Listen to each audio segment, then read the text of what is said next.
नमस्कार दोस्तों, आप सभी का एपीएससी क्लासेस में एक बार फिर से हार्दिक स्वागत है। दोस्तों, आज हमारा जो टॉपिक होगा, हम लोग बात करेंगे। बात तो हम लोग कर रहे थे कि सिंधु घाटी सभ्यता के पतन के बारे में बात कर रहे थे, और सिंधु घाटी सभ्यता के पतन में हम लोग देख रहे थे कि जो विदेशी उत्पत्ति का सिद्धांत है उसके बारे में हम लोग बात कर चुके हैं कि सिंधु घाटी सभ्यता में विदेशी उत्पत्ति का जो मत है और उसके जो मत को जो प्रतिपादित किए जो इतिहासकार, उसके बारे में हम लोग बात किए थे।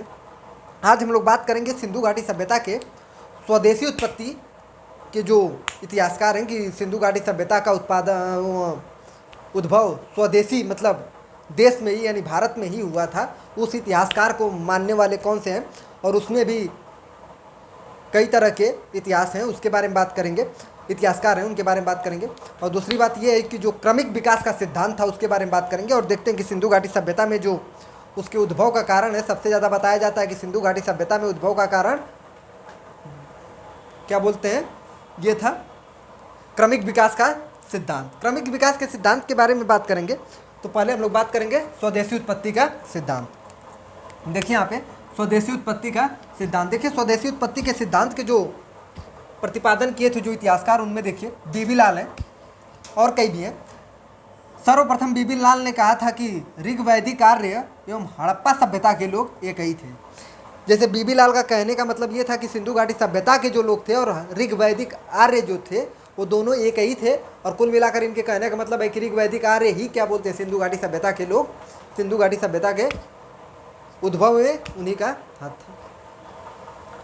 दूसरी बात, जब यहाँ पे हम लोग देखेंगे कि वैदिक सभ्यता और सिंधु घाटी सभ्यता, इसमें क्या दोनों एक ही थे या कुछ उन दोनों में डिफरेंस था? किसमें? तो वैदिक सभ्यता और सिंधु घाटी सभ्यता। फिर देखिए इनके अनुसार, किनके अनुसार? बीबी लाल के अनुसार। इनके अनुसार आरंभिक हड़प्पा संस्कृति एवं आर्य संस्कृति में कोई अंतर नहीं है। इनके कहने का मतलब ये है कि सिंधु घाटी सभ्यता का जिस तरह से उद्भव हुआ या आरंभिक जो सिंधुवासी थे उनमें और आर्य में कोई डिफरेंस नहीं है। तो उसके बारे में बात करेंगे कि क्या ये बात सही है, डिफरेंस नहीं था या डिफरेंस था। देखिए फिर इधर देखिए कुछ इतिहासकार, पहली बात तो स्वदेशी इतिहासकार के जो जितने भी इतिहासकार हैं स्वदेशी मत को मानने वाले, उन्होंने कहा था कि स्वदेशी सिंधु घाटी सभ्यता का उद्भव विदेशों से नहीं बल्कि भारत के जन्म से ही, भारत की जन्मभूमि से ही हुआ है। तो ये स्वदेशी उत्पत्ति के सिद्धांत बोले थे जो उसके प्रतिपादन किए थे। अब देखिए कुछ इतिहासकार इसे वैदिक आर्य ने इस सभ्यता का निर्माण किया है। कुछ इतिहासकारों का मत है कि सिंधु घाटी सभ्यता, यहाँ देखिए सिंधु घाटी सभ्यता का निर्माण करने में महत्वपूर्ण भूमिका कौन निभाया है? तो वैदिक आर्य। ये कौन मान रहे हैं? कुछ इतिहासकार। कुछ इतिहासकार में स्वदेशी इतिहासकार। ठीक। अब देखिए बात करेंगे हम लोग कि सिंधु घाटी सभ्यता जो थी और ऋग्वैदिक सभ्यता, वैदिक सभ्यता, उसमें क्या डिफरेंस था और क्या दोनों एक ही थे? तो डिफरेंस देखिए, पहली बात क्या है कि देखिए यहाँ पे सिंधु घाटी सभ्यता के हम लोग किसी भी स्थल से ये नहीं देखते हैं कि वहाँ से लोहे का साक्ष्य प्राप्त होता है, लेकिन वैदिक सभ्यता में हम लोग देखते हैं कि लोहे का साक्ष्य प्राप्त होता है। तो पहली बात तो ये कि वैदिक सभ्यता लोहे से परिचित थी और सिंधुवासी या सिंधु घाटी सभ्यता के लोग लोहे से परिचित नहीं थे। देखिए वैदिक सभ्यता की कोई लिपि नहीं थी, वैदिक सभ्यता की कोई लिपि नहीं थी। और हम लोग देखे हैं कि सिंधु घाटी सभ्यता से लिपि तो प्राप्त हुई है लेकिन उसको पढ़ा नहीं गया है। तो इसका मतलब लिपि था लेकिन हम लोग पढ़ नहीं पाए तो अलग बात है, लेकिन लिपि तो थी। 400 प्रतीक चिन्हों का हम लोग को साक्ष्य प्राप्त होता है। 10 से 14 क्या बोलते हैं, सूचना पट प्राप्त होते हैं। धौलावीरा से बात हो चुकी है उसके बारे में। तो लिपि सिंधु घाटी सभ्यता में थी और क्या बोलते हैं, वैदिक सभ्यता में लिपि नहीं थी। यहाँ देखिए, यहाँ नहीं है, यहाँ है, यहाँ है ये, यहाँ नहीं है ये। अब देखिए वैदिक जो सभ्यता थी वो अश्व केंद्रित थी। वैदिक सभ्यता अश्व केंद्रित थी। गायों का वहाँ पे महत्वपूर्ण भूमिका था। गायों को सबसे ज़्यादा, अश्व को सबसे ज़्यादा वो लोग मानते थे। कौन? वैदिक सभ्यता। लेकिन हम लोग ये देखते हैं कि सिंधु घाटी सभ्यता के स्थलों से गाय और घोड़े के साक्ष्य प्राप्त नहीं होते, उसके मुहरों पे साक्ष्य नहीं प्राप्त होते हैं। तो इसका मतलब है कि सिंधुवासी घोड़े से तो परिचित नहीं थे और घोड़े से परिचित नहीं थे और गाय को उतनी महत्व नहीं देते थे जितना वैदिक सभ्यता देती थी। इसके बदले में सिंधुवासी किसको ज़्यादा महत्व देते थे? तो वृषभ यानी साड़ को देते थे। तो ये बात तो क्या है, यहाँ पे लोहा है, यहाँ लोहा नहीं है सिंधुवासियों के पास। यहाँ लिपि नहीं है, सिंधुवासियों के पास एक लिपि है, भावचित्रात्मक लिपि है। यहाँ गाय अश्व केंद्रित सभ्यता है, यहाँ वृषभ है। यहाँ पे गाय और वृषभ का साक्ष्य नहीं प्राप्त होता है। कहाँ पे? सॉरी, गाय और अश्व का साक्ष्य नहीं प्राप्त होता है। कहाँ पे? तो सिंधु सभ्यता से। ये देखिए, पहली बात तो यहाँ पे सबसे महत्वपूर्ण बात ये है कि वैदिक सभ्यता एक ग्रामीण सभ्यता थी, लेकिन हम लोग देखे हैं कि सिंधु घाटी सभ्यता एक नगरीय सभ्यता थी। अब सपोज करिए जो सभ्यता लोग बताते हैं, जो इतिहासकार की वैदिक सभ्यता ही, वैदिक आर्य ही क्या बोलते हैं, सिंधुवासियों का या सिंधु घाटी सभ्यता का निर्माण किए हैं। पहले वो अपनी सभ्यता का निर्माण करेंगे ना, उनकी सभ्यता तो खुद ग्रामीण सभ्यता है, तो कैसे किसी और सभ्यता को नगरीय बना सकते हैं? तो वैदिक सभ्यता जब ग्रामीण है, और यहीं से खंडन हो जाता है कि वैदिक सभ्यता ग्रामीण है लेकिन सिंधुवासी नगरीय थे।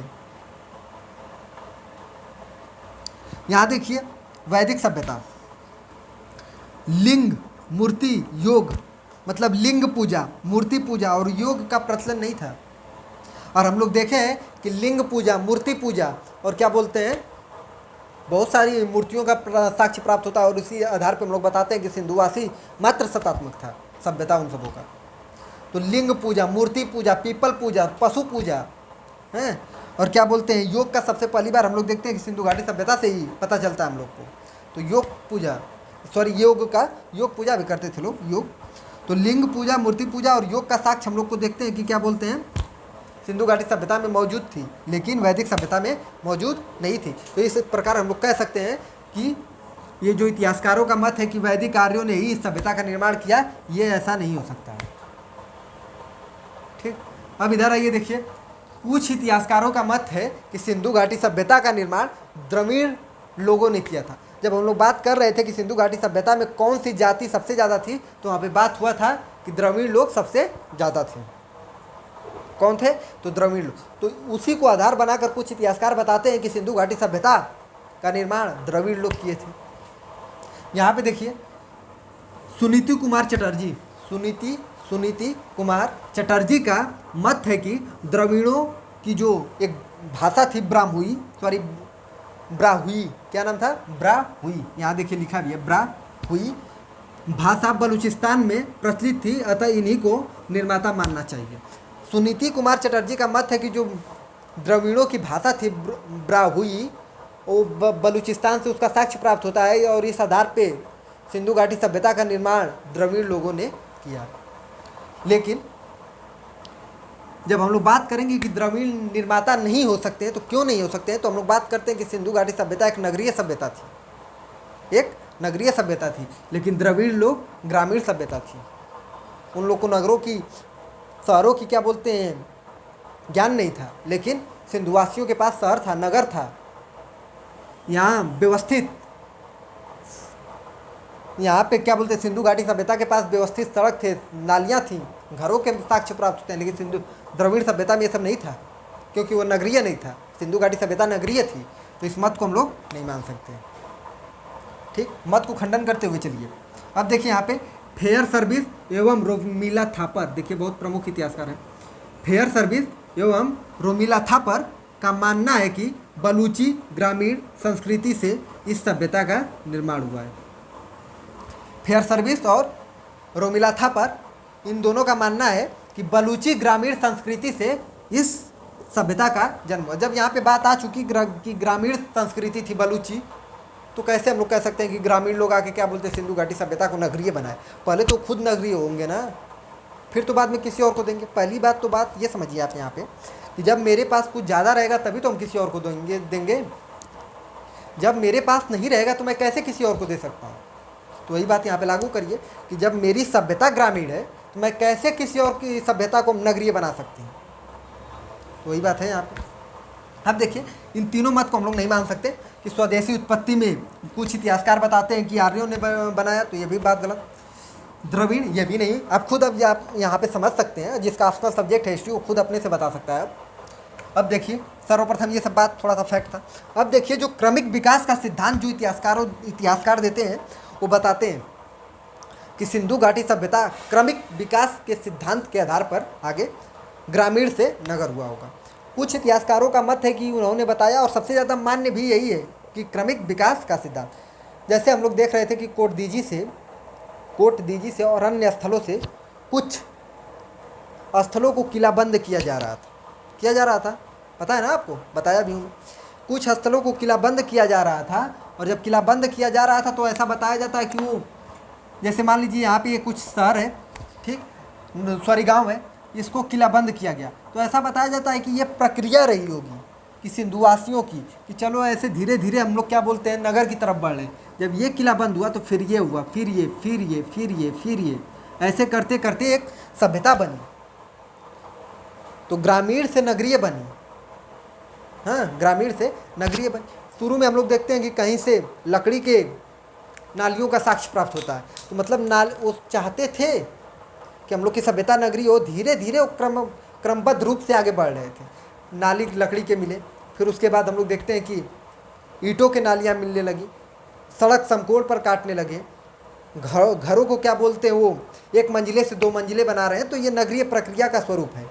जब उनके पास उत्पादन ज़्यादा हुआ होगा तो एक स्थान से दूसरे स्थान पर उस उत्पादन को, मतलब सपोज करिए कि गेहूँ है यहाँ पे, सपोज करिए 100 कुंटल है, इन सबों को खाना सिंधुवासी है, सिर्फ खाना 85 कुंटल है, तो जब ये 50 कुंटल ज़्यादा होगा ना भाई, फिर अगले साल 100 कुंटल हो जाएगा, तो फिर 100 कुंटल अधिक, फिर 50 कुंटल खाएंगे, फिर 100 कुंटल एक्स्ट्रा हो जाएगा। तो इसको किसी और सभ्यता के पास लेकर जाएंगे। सपोज करिए यहाँ पे एक सभ्यता है, यहाँ कोई गाँव है, वहाँ पे चावल सबसे ज़्यादा हो रहा है। क्या हो रहा है? चावल सबसे ज़्यादा हो रहा है, तो इसके पास 100 कुंटल चावल हो रहा है, 50 कुंटल खा रहा है, 50 बच रहा है, पर ईयर 50 बच रहा है, तो ये भी चाहेगा ना कि अब चावल देकर मैं गेहूँ लाऊं, तो ये चावल लेकर यहाँ आ रहा है और ये गेहूँ लेकर यहाँ पे आ रहा है, यहाँ पे मार्केट लग रहा है, बाजार लग रहा है, और ये अपना चावल गेहूँ इसको दे रहा है और ये इससे चावल ले रहा है। तो यही वस्तु विनिमय प्रणाली भी है। और यहीं से हम लोग देखते हैं कि एक व्यक्ति एक शहर से दूसरे, एक गाँव से दूसरे गाँव में जा रहा है, और जिस एक गांव से दूसरे गांव जा रहा है, और जहाँ पे दोनों मिल रहे हैं वहीं पे धीरे धीरे अर्थव्यवस्था, आर्थिक स्थिति सही हो रही है। जब आर्थिक स्थिति सही हो रही है तो यहीं से हम लोग देखेंगे कि धीरे धीरे ये प्रक्रिया आगे बढ़ेगी और क्या बोलते हैं, फिर एक नगर का स्वरूप ले लेगी। तो इस हिसाब से बताया जाता है कि सिंधु घाटी सभ्यता में ये प्रक्रिया चली होगी और धीरे धीरे ग्रामीण से नगरीय हो गई। तो ये बात ठीक है, हम लोग मानेंगे भी कि क्रमिक विकास का सिद्धांत के आधार पर सिंधु घाटी सभ्यता का विकास हुआ। अब देखिए, अमलानंद घोष, धर्मपाल और आलचिन, ये इतिहासकार हैं। अमलानंद घोष, धर्मपाल और आलचिन, धर्मपाल अग्रवाल हैं ये पूरा नाम इनका। अमलानंद, धर्मपाल अग्रवाल और आलचिन, इन्होंने ये क्रमिक विकास का सिद्धांत दिया और बताया कि यही प्रक्रिया रही होगी कि सिंधु घाटी सभ्यता इस तरह से आगे बढ़ी होगी और एक नगर का स्वरूप ली होगी। और जब हम लोग पतन के बारे में बात करेंगे तो देखेंगे कि यही अर्थव्यवस्था, यही आर्थिक स्थिति जब विफल हुई होगी तब उसका पतन हो गया, उस शहर का पतन हो गया। ठीक, तांबे से परिचित हो चुके थे, तांबा और टिन मिलाकर कांसा का निर्माण कर रहे हैं, तो ये लग रहा है ना कि क्या बोलते हैं, धीरे धीरे वो आगे बढ़ रहे हैं। तो यही क्रमिक विकास का सिद्धांत है। तो यहाँ देखिए, अमलानंद घोष, धर्मपाल अग्रवाल और आलचिन, ये पहले पुरातत्वविद थे। कौन? अमलानंद घोष। अमलानंद घोष ये पहले पुरातत्वविद थे जिन्होंने पूर्व हड़प्पा संस्कृति एवं नगरीय हड़प्पा संस्कृति की समानताओं को स्पष्ट किया था। तो क्वेश्चन बन सकता है नेट जेआरएफ में, ये बनेगा जेआरएफ में, कि कौन से ऐसे इतिहासकार हैं जिन्होंने पूर्व हड़प्पा संस्कृति, यहाँ देखिए, पूर्व हड़प्पा संस्कृति एवं नगरीय हड़प्पा संस्कृति की समानताओं को स्पष्ट किया था। तो उनका नाम है अमलानंद घोष। ठीक, अब देखिए यहाँ पे, अमलानंद घोष को, इन्हें सुरकोटड़ा से सिंधु एवं सोथी के उपकरण साथ साथ प्राप्त हुए। अब देखिए, जो अमलानंद घोष हैं, इनको सुरकोटड़ा से सिंधु सभ्यता की संस्कृति और सोथी संस्कृति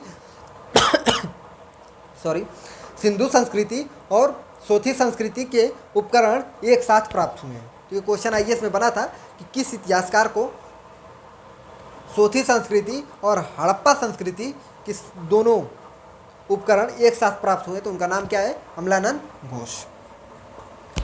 तो ये रहा आज हम लोग किए स्वदेशी उत्पत्ति का सिद्धांत, और इसमें हम लोग बात किए क्रमिक विकास का सिद्धांत, और इसमें देखिए कौन से इतिहासकार क्या बोले हैं।